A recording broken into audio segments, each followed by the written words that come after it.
નમસ્કાર મિત્રો, તમે જોઈ રહ્યા છો આજના દેશ, દુનિયા અને ગુજરાતના તમામ મહત્વના સમાચાર। શરૂઆત કરીએ આજના દેશના સૌથી મોટા મહત્વના સમાચારની। તો આંતરરાષ્ટ્રીય નાણાં ભંડોળ એટલે કે IMF દ્વારા ભારત માટે સારા સમાચાર આવ્યા છે। IMFએ ભારતના GDP વિકાસ દરનો અંદાજ વધાર્યો છે। આ મુજબ આવનારા નાણાકીય વર્ષમાં ભારત વિશ્વની સૌથી ઝડપથી વિકસિત અર્થવ્યવસ્થાઓમાં આગળ રહેશે। ત્યારબાદ કેન્દ્ર સરકાર યુવાનો માટે નવી રોજગાર યોજના લાવવાની તૈયારીમાં છે। આ યોજનામાં ખાનગી ક્ષેત્રમાં ભરતી, સ્કિલ ડેવલપમેન્ટ અને સ્ટાર્ટઅપને પ્રોત્સાહન આપવાનું લક્ષ્ય રાખવામાં આવ્યું છે। સમાચારમાં આગળ વધીએ તો ડિજિટલ ઇન્ડિયા અભિયાનને વધુ મજબૂત બનાવવામાં આવી રહ્યું છે। ગ્રામ્ય વિસ્તારોમાં હાઈ સ્પીડ ઇન્ટરનેટ અને ઓનલાઈન સેવાઓ વિસ્તારવાની યોજના છે। ત્યારબાદ રેલવે વિભાગે 200થી વધુ નવી ટ્રેનો શરૂ કરવાની જાહેરાત કરી છે, જેમાં વંદે ભારત અને અમૃત ભારત ટ્રેનનો સમાવેશ થશે, જેથી મુસાફરોને વધુ સુવિધા મળશે। ત્યારબાદ UPI ટ્રાન્ઝેક્શનમાં ફરી એકવાર રેકોર્ડ તૂટ્યો છે। દેશમાં ડિજિટલ ચૂકવણીનો ઉપયોગ સતત વધી રહ્યો છે અને ભારત વિશ્વમાં અગ્રસ્થાને છે। ત્યારબાદ ખેડૂતો માટે કેન્દ્ર સરકાર MSP વધારવા પર વિચાર કરી રહી છે। રવિ પાકોના ભાવમાં વધારો થવાની સંભાવના છે, જે ખેડૂતો માટે રાહતરૂપ રહેશે। ત્યારબાદ દેશમાં સોના અને ચાંદીના ભાવમાં ભારે ઉછાળો નોંધાયો છે।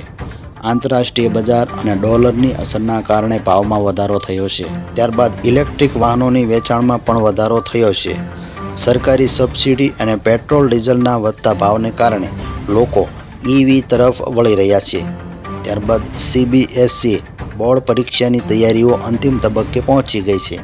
વિદ્યાર્થીઓ માટે માર્ગદર્શિકા અને સૂચનાઓ જાહેર કરવામાં આવી છે। ત્યારબાદ ISRO દ્વારા નવા સેટેલાઇટ લોન્ચ કરવાની તૈયારીમાં છે, જે સંચાર અને હવામાન આગાહી માટે મહત્વપૂર્ણ રહેશે। ત્યારબાદ દુનિયાના મોટા સમાચારની વાત કરીએ તો અમેરિકા અને યુરોપ વચ્ચે વેપાર મુદ્દે ફરી તણાવ જોવા મળી રહ્યો છે। ટેરિફ અને આયાત નિકાસ નિયમોને લઈને ચર્ચા ચાલી રહી છે। ત્યારબાદ ચીનમાં આર્થિક મંદીના સંકેત જોવા મળી રહ્યા છે। ઉદ્યોગ ઉત્પાદન અને નિકાસ પર તેની અસર પડી રહી છે। ત્યારબાદ રશિયા અને યુક્રેન વચ્ચે ચાલી રહેલા યુદ્ધને લઈને નવી શાંતિ ચર્ચાની આશા વ્યક્ત કરવામાં આવી છે। ત્યારબાદ ઇઝરાયલ અને ગાઝા વિસ્તારમાં તણાવ યથાવત છે। વિશ્વ સમુદાય શાંતિ માટે પ્રયાસ કરી રહ્યો છે। ત્યારબાદ UN દ્વારા હવામાન પરિવર્તનને લઈને ચેતવણી આપવામાં આવી છે। વધતા તાપમાન અને અતિવૃષ્ટિ પર ચિંતા વ્યક્ત કરવામાં આવી છે। વિશ્વભરમાં AI ટેકનોલોજી પર ચર્ચા તેજ બની છે। AIના ઉપયોગ અને તેના નિયંત્રણ અંગે દેશો વિચાર કરી રહ્યા છે। ત્યારબાદ ગુજરાતના મહત્વના સમાચારની વાત કરીએ તો ગુજરાતમાં શિયાળાની ઠંડીમાં વધારો નોંધાયો છે। ઉત્તર ગુજરાત અને સૌરાષ્ટ્રમાં ઠંડા પવનનો પ્રભાવ જોવા મળી રહ્યો છે। રાજ્ય સરકાર દ્વારા પાણી સંકટને ધ્યાનમાં રાખીને આગોતરા આયોજન શરૂ કરવામાં આવ્યું છે। ત્યારબાદ ગુજરાતમાં નવી ઇન્ડસ્ટ્રીયલ પોલિસી લાગુ કરવાની તૈયારી છે, જેના કારણે ઉદ્યોગો અને રોજગાર વધવાની શક્યતા છે। અમદાવાદ મેટ્રો પ્રોજેક્ટ ઝડપી ગતિએ આગળ વધી રહ્યો છે। નવા રૂટ શરૂ થવાથી મુસાફરોને મોટી રાહત મળશે।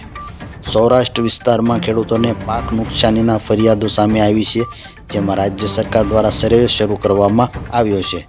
ત્યારબાદ ગુજરાતમાં રોડ અકસ્માતોની સંખ્યામાં વધારો નોંધાયો છે।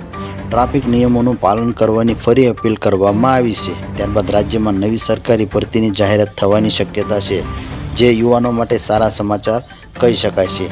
ત્યારબાદ રમતગમતની વાત કરીએ તો ભારત અને ન્યૂઝીલેન્ડ વચ્ચે ક્રિકેટ સિરીઝ પર તમામ ક્રિકેટ ચાહકોની નજર છે।